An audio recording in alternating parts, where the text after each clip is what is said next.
se votará la renuncia de la actual mesa de la Cámara de Diputados, en la que entrará en la recta final la negociación del oficialismo para conseguir 78 votos a favor de la legisladora comunista Carol Cariola como la sucesora de Raúl Soto. En la Democracia Cristiana insistieron en que no apoyarán a la parlamentaria si el Partido Comunista mantiene sus críticas al exdirector del Instituto Nacional de Derechos Humanos, Sergio Mico.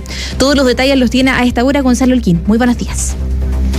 Muy buenos días, Tomás, María José. Sí, después de la cuenta de sala, la Cámara de Diputadas y Diputados votará esta mañana la renuncia de la mesa actual, liderada por el diputado de la bancada del PPD, Raúl Soto, abriendo un plazo de casi 2 semanas de conversaciones que el día 7 de noviembre terminarán con la elección de una nueva directiva. El PDG, el Partido de la Gente, ha hecho una serie de exigencias al resto de las bancadas firmantes del acuerdo de marzo, solicitando presencia en una primera y una segunda vicepresidencia y cupos clave en comisiones como Constitución, Hacienda, Trabajo y Salud.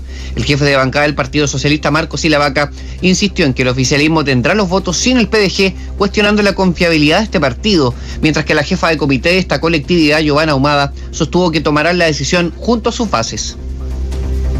Esperamos y estamos confiados de tener los votos suficientes, independientemente de la acción que adopte el PDG, porque hoy día el PDG lo que ha demostrado es que puede hoy día fácilmente estar con nosotros o estar con la derecha. Estamos completamente en análisis de todas las posibilidades, dependiendo, insisto, en la conversación que tengamos, principalmente con nuestras bases. Esta votación es relevante porque la DC condicionó sus votos a Carol Cariola para la presidencia de la corporación a que el Partido Comunista dé señales claras de respaldo a la gestión de Sergio Mico. Esto, por cierto, porque la sala votará el proyecto de resolución presentado por la UDI para respaldar la gestión del exdirector del INDH, que enfrenta una querella por encubrimiento de crímenes de lesa humanidad durante el estallido social. Fuentes al interior del organismo comentaron a la radio que ven con ojos críticos este proyecto, entendiéndolo como una señal negativa que no corresponde. Una mirada similar expresó la ministra de las Express, Analía Uriarte, quien aseguró que se está usando a Mico políticamente. Contestó el presidente de la UDI, Javier Macaya, quien respaldó la acción de su colectividad. Han redactado un proyecto en términos irrespetuosos respecto del gobierno y del presidente de la República, que se instrumentalice Sergio Mico. Yo creo que el proyecto de resolución pone acento en un tema político, que es la violación de los derechos fundamentales del ex director del Instituto Nacional de Derechos Humanos. Hay que recordar que el Partido Comunista había pedido la renuncia del abogado exmilitante de la DC al INDH y aún más atrás objetaron su llegada a ese puesto el año 2019. El jefe de bancada de la DC, Eric Aedo, dijo que si no hay respeto a la figura de Mico, cuestionado también al interior del INDH, no estarán los votos del partido para Cariola, quien criticó que se condicione el apoyo a su figura con algo que no tiene nada que ver con el acuerdo firmado en marzo. Nos respetamos todos o esto no funciona. Hoy día no están los votos de la bancada de la Democracia Cristiana para apoyar a un militante o una militante del Partido Comunista para la presidencia de la Cámara. No es una querella del Partido Comunista, es una querella de una organización de derechos humanos autónoma. Lo que se está haciendo es condicionar un acuerdo administrativo con elementos que no tienen que ver con el acuerdo. En medio de esta negociación, ayer, por 8 votos a favor, incluyendo el independiente del PDG, Gloria Navellán, y el independiente PPD, René Alinco, la Comisión de Agricultura de la Cámara removió la presidencia de la diputada del Frente Amplio, Consuelo Veloso. Veloso dijo esperar que esos 2 votos no sean una señal de una ruptura que está por venir en el acuerdo administrativo, y Navellán aclaró que su apoyo en esta situación, digamos, a la censura promovida por la derecha, corre por cuerdas separadas a la votación del día 7 de noviembre. Mico volverá a ser tema cuando a partir de las 3 de esta tarde se vote la segunda censura de la semana, la presentada por Cristian Lavé de la UDI contra la presidenta del Comité de Derechos Humanos, Lorena Pizarro, acusando que no quiso recibir al ex DC.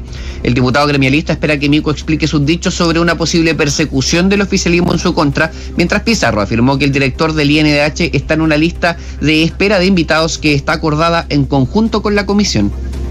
Se la ha invitado para que dé explicaciones con respecto a los dichos de él, que el Partido Comunista y el Partido Frente Amplio ha tenido una persecución hacia su persona, y la presidenta, de manera autoritaria, no ha escuchado a los parlamentarios. Sergio Mico está invitado en una lista de espera que ha sido acordada entre todas y todos los participantes de la comisión.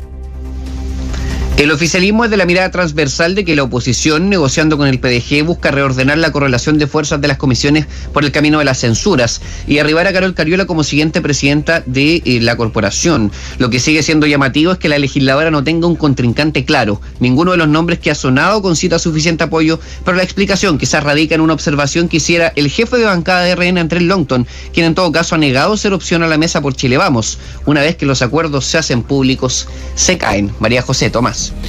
A ver, mira, varias cosas con respecto a lo de Mico. Esto refleja una vez más lo que está ocurriendo a nivel de oposición y gobierno. Lo primero es que yo diría que en la oposición no hay en el oficialismo no hay una unanimidad con respecto a Mico y las críticas que se le han hecho.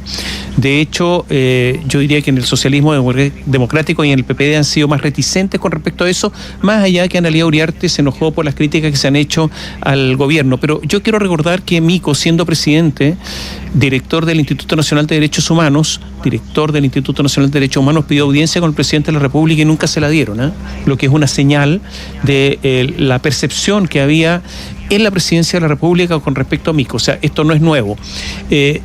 Y Analía Uriarte dijo que había habido una falta de respeto con respecto al presidente. Ayer le respondió el presidente de la UDI, que fue aludido expresamente por Analía Uriarte. Hubo un intercambio de WhatsApp.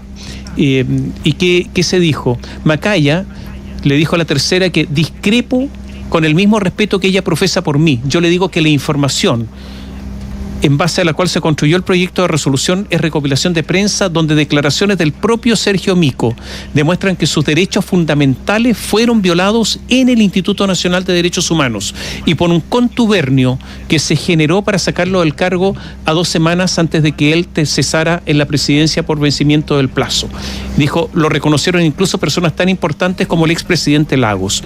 A mí me parece que no hay ninguna falta de respeto, es solamente una muestra de respaldo a una persona que fue importante en una institución que ha sido desacreditada y de alguna manera vulnerada en su esencia, que es el Instituto Nacional de Derechos Humanos, por personas cercanas al actual presidente de la República, por personas cercanas más bien al actual oficialismo. Por lo tanto, la polémica está lanzada. Macaya se defendió, el presidente de la UDI, Javier Macaya, está... Y esto yo creo que entorpece las relaciones, porque a lo que llegó Analía Uriarte es justamente establecer puentes cercanos con todos los sectores, también con la oposición. Entonces, esto naturalmente que enturbia el asunto. Sí, sin duda, Tomás, la verdad, Javier Macaya, nosotros también conversamos con él, y él nos dijo, primero que todo, que no le gustó mucho que la ministra Uriarte ventilara que ellos habían conversado. Nosotros ya desde bien temprano en la mañana de ayer sabíamos que el gobierno iba a hacer alguna acción o iba a demostrar de alguna manera su molestia con la UDI, y todos los dardos apuntaban a que probablemente iba a ser una comunicación entre Uriarte y Macaya, que hasta ahora han tenido una buena comunicación, pero bueno, después en el punto de prensa del mediodía la ministra Uriarte efectivamente confirma que había conversado con él. Se especulaba que existiese la posibilidad de que el gobierno iba a intentar de alguna manera persuadir a la UDI por vía de esta relación con Javier Macaya para que bajaran este proyecto de resolución que se... Esta tarde, finalmente, el propio presidente gremialista nos confirmó que eso no fue así, que no se le pidió directamente ninguna acción en particular, pero que sí la ministra le había dado su opinión de lo que consideraba un proyecto de resolución irrespetuoso. Recordemos que los considerandos de este proyecto plantean que el gobierno generó una operación burda, y esa es la calificación que ocupan en el propio proyecto de resolución, de alguna manera para hacerle la vida difícil y después derechamente para sacar a Sergio Mico del Instituto Nacional de Derechos Humanos. Gonzalo, ¿están los votos hoy? Si se votara ahora, ¿los votos para Cariola? No están los 78 votos. El tema es que tampoco están para su contrincante. Si ese es el tema aquí, Tomás, nadie en este momento tiene los votos necesarios. Muy probablemente vamos a llegar a la segunda votación el día 7 de noviembre, en donde va a ser por mayoría simple que se va a tener que definir o Cariola o un segundo candidato que, insistimos, sigue sin estar absolutamente claro. Podría ser Víctor Pino del PDG, podría ser, se ha rumoreado Carlos Bianchi, independiente PPD, alguien de la Democracia Cristiana. Chile Vamos insiste en que ellos no irán por la presidencia, pero eso está por verse. Gonzalo, y respecto a lo que conversábamos ayer también en la edición de Radiograma Matinal respecto al rol del gobierno en estas conversaciones, ¿qué se percibe en el Congreso efectivamente de que sea, en este caso, la ministra Analía Uriarte la que también esté llevando parte de las conversaciones para poder lograr votos, en este caso para que el oficialismo esté al tanto o esté a cargo de lo que es la testera y la corporación?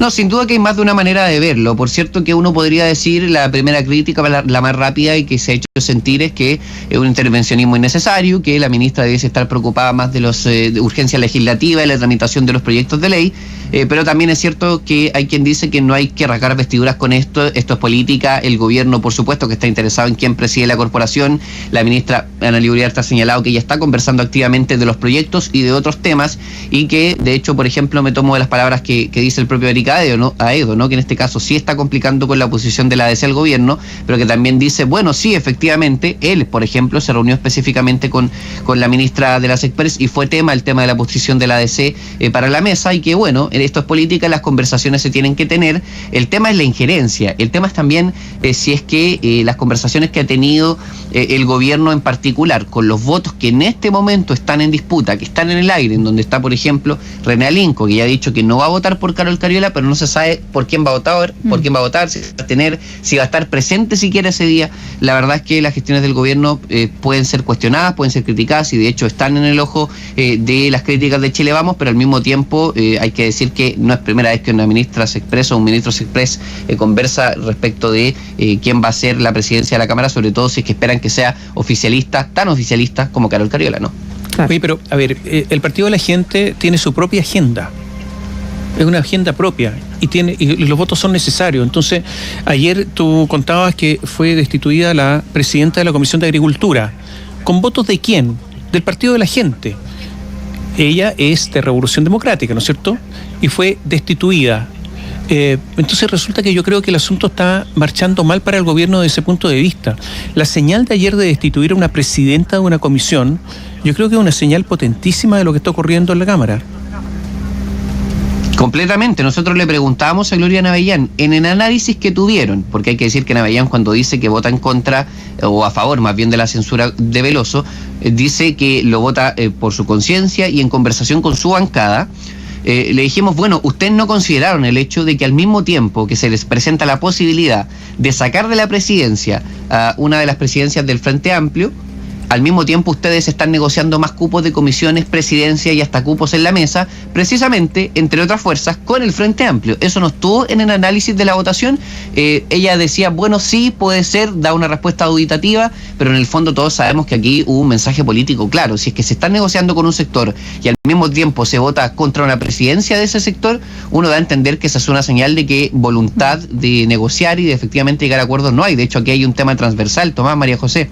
Se siente que con el tema de Sergio Mico, porque saben que el oficialismo le cuesta mucho, sobre todo al Partido Comunista, condenarlo, y con las solicitudes que hizo el Partido de la Gente, que algunos han considerado que son excesivas para formar parte de una serie de comisiones, tener presidencia y etcétera, se siente como que se ha pedido demasiado solamente para que les digan que no, y no sean ellos los que tengan que decir que finalmente no es por culpa del PDG que se va a caer el acuerdo, cuando sabemos que son los votos clave los que van a definir quién va a ser el próximo presidente de la corporación. Y por otra parte, y para terminar, ayer empezaron a resentir los parlamentarios lo que tú decías, ¿no? La intervención de Analía Uriarte activa apoya en el Congreso para apoyar a Carol Cariola, digamos, en la Cámara de Diputados, muy activa.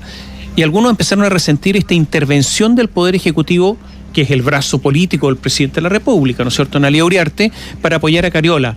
Algunos dijeron, bueno, pero déjenos a nosotros negociar, que entra aquí el Ejecutivo. ¿Analía Uriarte va a seguir siendo recibida con tanto beneplácito de ahora en adelante o no con respecto a esto? Sin duda que yo podría decir que va a bajar quizás, sí, beneplácito es una forma de decirlo, Tomás, va a bajar un poco quizás. Yo no diría que estamos en un momento de hostilidades. La verdad es que Analía Uriarte es una persona que a nivel humano a ella no le cuesta generar buenas relaciones. En general cuesta encontrar a alguien que se le oponga en términos humanos quizás.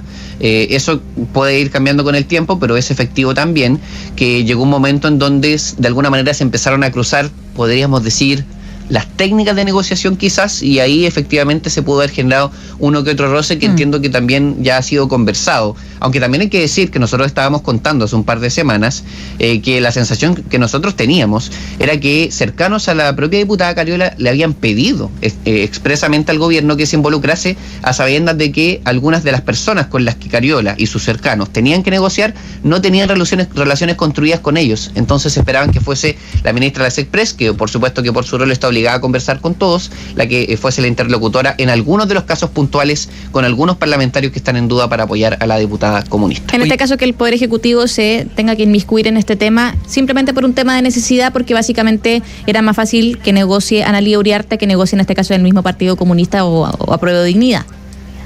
Es que hay mucho en juego. La verdad es que de verdad hay un intento aquí de cambiar la correlación de fuerzas del Congreso Nacional. Se podría convertir una serie de comisiones que tenían mayoría oficialista, ya no podrían tenerla después de este acuerdo. Podrían perder la mesa a una fuerza intermedia como la Democracia Cristiana o el Partido de la Gente o algún independiente PPD que no esté del todo alineado con el gobierno. Entonces podría tener un efecto sísmico a largo plazo lo que pueda terminar pasando después del acuerdo administrativo, porque se vienen proyectos importantes, porque en las comisiones importantes el gobierno todavía, a pesar de que está en una posición debilitada, cuenta con ciertas mayorías relativas que le ayudan a hacer pasar algunas iniciativas más rápido que otras, pero esto todo podría estar en riesgo a partir de lo que ocurra el día 7 de noviembre. Oye, y nuevamente para terminar, las señales que podríamos mirar hoy día. Lo primero es cómo sigue Analía Uriarte al interior de la Cámara de Diputados interviniendo, si es que es bien recibida o no, y qué éxito tienen estas conversaciones. Y lo segundo es lo que va a ocurrir a las 15 horas de hoy en la Comisión de Derechos Humanos, que se va a votar la censura contra Lorena Pizarro, también formulada por la UDI. Ocurre que el diputado Tomás Lagomarsino, que es del Partido Radical, se declaró, atención, en reflexión. Si cae ella, ya es una nueva señal de que algo está pasando a nivel del oficialismo en la Cámara. O sea, hay que mirar eso hoy día. Nosotros entendemos que el Partido Comunista ya conversó con Lagomarsino. Vamos a ver qué decisión va a tomar él. La verdad es que el hecho de que el voto de desempate sea alguien que es derechamente oficialista o de gobierno, uno entendería que los radicales efectivamente están con el gobierno, darían a entender que él finalmente terminaría votando a favor. Le recordamos que esta es la segunda moción de censura que se propone en contra de Lorena Pizarro. La primera fue votada en contra, por supuesto, ella sigue siendo presidenta. En ese momento Lagomarsino votó en contra de la censura. Ahora dijo a los medios de comunicación a eso de las 2 de la tarde de ayer que él estaba en reflexión. Sabemos que en la tarde desde el oficialismo se le acercaron. Vamos a ver si es que eso se refleja en una votación que termine por derribar una segunda censura en contra esta vez de Lorena Pizarro. Si es que es exitosa, tendría que ser con un voto del diputado Lagomarsino, y es por eso que por esta hora él sin duda que está en un escenario de presión política para ver qué es lo que termina decidiendo, ¿no? Y finalmente hay que señalar, y para precisar, que hay personas que confunden el Instituto Nacional de Derechos Humanos con la Comisión Chilena de Derechos Humanos, que no tiene nada que ver, que no tiene relación con el Estado, que fue constituida hace muchísimos años por Jaime Castillo Velasco, recordémoslo, y resulta que ahora, hace ya algunos años, ha sido absolutamente dominada por personas ligadas al Partido Comunista. Y de ahí la reacción, porque ellos presentaron la querella contra Sergio Mico, y de ahí la reacción de la Democracia Cristiana. No vamos a apoyar a Carol Cariola mientras exista esa querella. Nosotros no tenemos nada que ver, sí, pero ha sido copada por el PC o personas ligadas al PC hace muchos años, y eso toda la clase política lo sabe. O sea, no es ningún secreto. Me refiero a la Comisión Chilena de Derechos Humanos. Estaremos atentos. Muchas gracias, Gonzalo. Buenos días. Buenos días. Gracias, buenos días. Oye, y el Partido de la Gente, atención que observa el Senado, porque recordemos que el Partido de la Gente tiene solamente diputados, pero no tiene senadores. Tiene 6 diputados y 3 diputados más que se integraron a su bancada, por lo tanto serían 9, y es una bancada muy importante. Si Franco Parisi no fuera presidenciable en 2026, ¿quién sería su candidato? Es una pregunta que le hicieron al ex candidato presidencial del Partido de la Gente, Franco Parisi, en una entrevista realizada a través de Twitch el pasado jueves, conducida por el influencer Matías Lorca, el Gordo C, como se le llama en la red social. Si bien Parisi evitó responder directamente en la primera instancia, los segundos comenzó a mencionar algunos nombres. Hay que escuchar a los programas, los proyectos. Ahora yo no veo a nadie, aparte de las figuras que he comentado. Por ejemplo, doña Pamela Giles, el alcalde Rodolfo Carter, quizá un Rubén Oyarzo, que es diputado del PDG, una senadora Aravena, dijo Parisi. La mención a la legisladora de la Araucanía, Carmen Gloria Aravena, independiente en Comité de Renovación Nacional, dicen en el Partido de la Gente, no fue casual.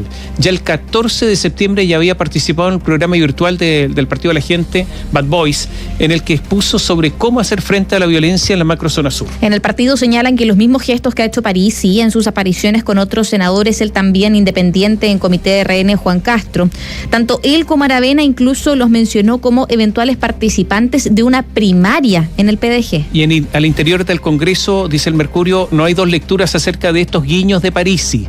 Se estima que se trata de un intento del ex abanderado de expandir las redes políticas del Partido de la Gente al Senado. lugar en el que la colectividad no tiene representantes, a diferencia de la Cámara de Diputados, como les contábamos, en que tiene estos 9 diputados. El gesto también se da en semanas en que el PDG ha tomado protagonismo, al ser visto como un partido bisagra para aprobar reformas, como también para ser actor clave en la elección, como les contábamos, de la nueva mesa de la Cámara. Por lo tanto, atención con lo que está pasando en el Partido de la Gente, que está intentando ahora reclutar senadores. Vamos a seguir revisando información política porque el presidente de los gobernadores de Chile anunció su renuncia a la democracia cristiana para la construcción de un nuevo referente político en el país. Desde Radio Bio Bio en Puerto Montt nos amplía Cristian Valdebenito. En conversación con Radio Bio Bio en Puerto Montt, el gobernador de la región de los Lagos, presidente de los gobernadores a nivel nacional, Patricio Vallespín, anunció su salida de la democracia cristiana tras 40 años de militancia. Apuntó que en este último tiempo el partido se había convertido en un espacio donde se buscaban objetivos más personales que colectivos, razón por la cual señaló la situación y las discusiones en torno al proceso constituyente fueron la gota que rebalsó el vaso para su salida de la ADC. En ese sentido, proyectó un nuevo referente que están trabajando y que apunta al liderazgo de Arica a Magallanes, dijo, como el diputado Vlado Mirosevich, justamente en Arica, el gobernador Jorge Flies de Magallanes, el gobernador Rodrigo Díaz del Biobío, Orrego en la región metropolitana, la alcaldesa Carolina Leitao de Peñalolén, Carlos Gatica, alcalde de Coyhaique, entre otros, apuntando entonces a su salida de la ADC tras 40 años de militancia en torno a los nuevos desafíos, dijo, que hoy día tiene el país. Biobío, la... A ver, se estima que podrían integrarse, algunos dicen, al Partido Demócrata, que estarían formando Jimena Rincón y Matías Walker. Recordemos que ellos van a dejar la militancia del Partido Demócrata Cristiano esta semana para emprender esta nueva apuesta. Por lo tanto, el Partido Demócrata Cristiano es el que está viéndose reducido. Vallespín se integraría a este Partido Demócrata, dicen algunos. Quienes forman de los preparativos transmiten que hay un encuentro que sería el jueves y que sería solo el anuncio de la renuncia de Matías Walker y Jimena Rincón y de otros militantes de SEA al partido, como es el caso de la concejala de Renca, Camila Avilés. El anuncio del lanzamiento del Partido Demócrata estaba contemplado en principio para esta semana. Según han dicho en las últimas horas, se materializará el miércoles 2 de noviembre, después de la renuncia de todos estos militantes. ¿Quiénes van a asistir el jueves a esta reunión? El ex superintendente de salud, Sebastián Pavlovich, Marcelo Urrutia, quien fue jefe programático de la candidatura presidencial de Jimena Rincón, entre otros. Se conectarán de forma virtual la ex candidata alcaldesa de Calama, Carolina Latorre, Rodrigo Iturra, Samuel Chambe, Máximo Salamanca, Eduardo Cruces, Carlos Torres y Marisol Illanes. Se excusaron de participar Hugo Mansi, Virginia Albayay y José Luis Urrutia. Por lo tanto, se estima que podrían renunciar más militantes a la democracia cristiana para integrarse a este nuevo referente político.